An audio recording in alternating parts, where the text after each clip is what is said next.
Two young women from Florida were gearing up for a relaxing day on their private yacht. 17-year-old Angela Westberry and 20-year-old Theresa Hickmon boarded the yacht dubbed the Sea Fever on the 1st of December. The boat would turn up on the 13th, empty and abandoned. So what could have happened to these two girls?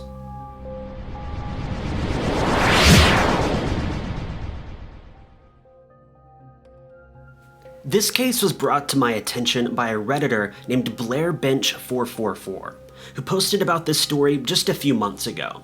So if you'd like to read the original article, I'll be sure to post a link in the description for you. Angela Westberry, 17 years old, and Theresa Hickmon, 20 years old, were last seen on December 1st, 1984 in Jacksonville, Florida. They were spotted leaving Jacksonville with two unidentified males aboard the Sea Fever, a 46-foot 1960 Richardson yacht with a white hull and twin cabins with a cockpit in between them. They were supposedly going on vacation to the Bahamas, but this has never really been confirmed. The Sea Fever boat was noticed by the U.S. Customs in the Grand Cayman Islands on December 14, 1984. 13 days after the girls were last seen. There have been conflicting reports posted online about this sighting, but I've been led to believe that at the time the boat was found, neither of the girls were inside.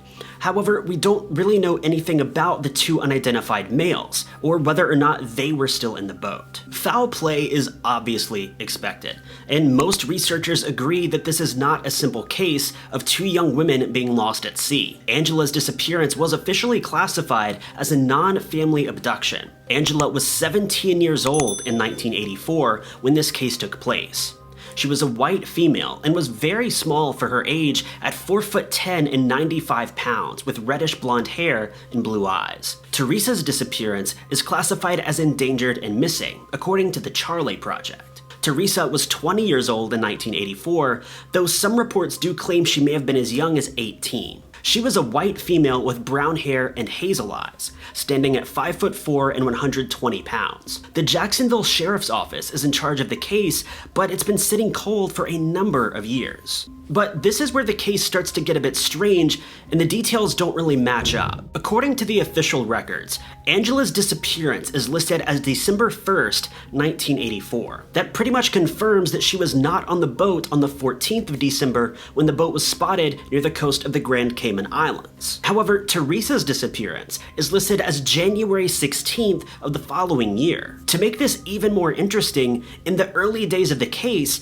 Theresa had actually been listed as a possible accomplice in the disappearance of Angela. Police have never really explained why they believed this, and Theresa's case was quickly updated to reflect that she had become a victim in the disappearance case as well. If you check out a post on the Name Us page, there were reports that Theresa last made contact with friends or family on the 16th of January, even though she was last physically seen on December 1st. According to investigators, there has been zero contact with Angela since the boat left Jacksonville that day. So what could the girls have possibly been up to? And who were these two unknown men that were with them that day? To really dig deeper into what may be going on here, we have to look at a report given by Angela's sister, Anita. According to her sister, Angela was roommates with Theresa.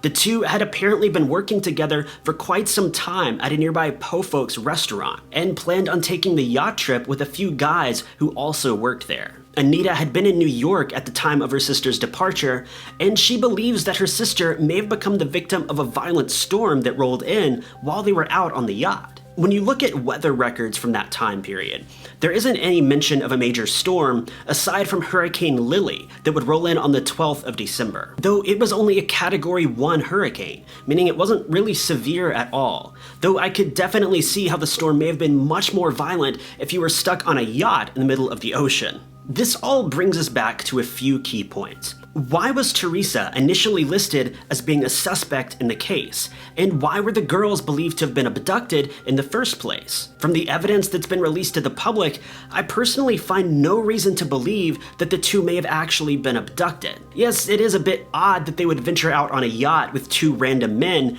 and no one can seem to identify these men. But if these men were supposedly co-workers, it seems like they'd have very little to worry about. The girls, that is. But that takes us to the next major point. The men were allegedly co-workers. If all of the information about this case is to be believed, and these two men were genuinely co-workers, how did no one recognize them? If they'd been working together every day for quite some time, surely someone would have known who these men were. Also, it seems like they would have been pretty easy to track down if they just stopped showing up for work one day, because after all, wouldn't the restaurant have reported this to the police? There's also another major gap in this story that has never really been explained.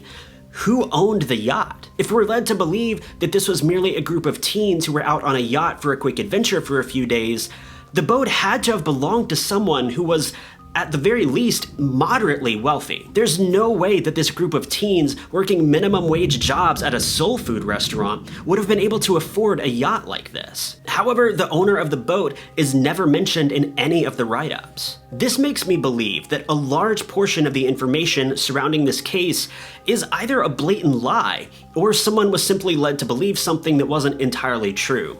Or maybe they just tried to piece things together without really thinking it through very well. Personally, and this isn't an attack on her, just to get that out of the way, it's just an observation, I feel like Angela's sister, Anita, may have been providing police with some incorrect information. I have no reason to believe that she did this on purpose, but it seems like the majority of the case adds up and makes perfect sense until you throw in the details that she provided. We don't know how close these sisters were to know if they kept in touch with each other regularly, or if Anita was just relaying what she believed to be true. It would be great if police could just release more of the information that they have to the public, but with the limited information we have at the moment, this is really as far as we can go with this case. These girls, and apparently the two men that they were with, have not been seen or heard from again since 1984. For this reason, their case remains cold, and police are no closer to solving it now than they were all those years ago. But that's the video for today, you guys. I hope you enjoyed it. If you did, be sure to hit that like button. If you loved it, maybe consider sharing, subscribing, or clicking that blue join button below to really show your support for the channel. But I've been Ty Knots. You guys have been lovely, and I'll catch you in the next video.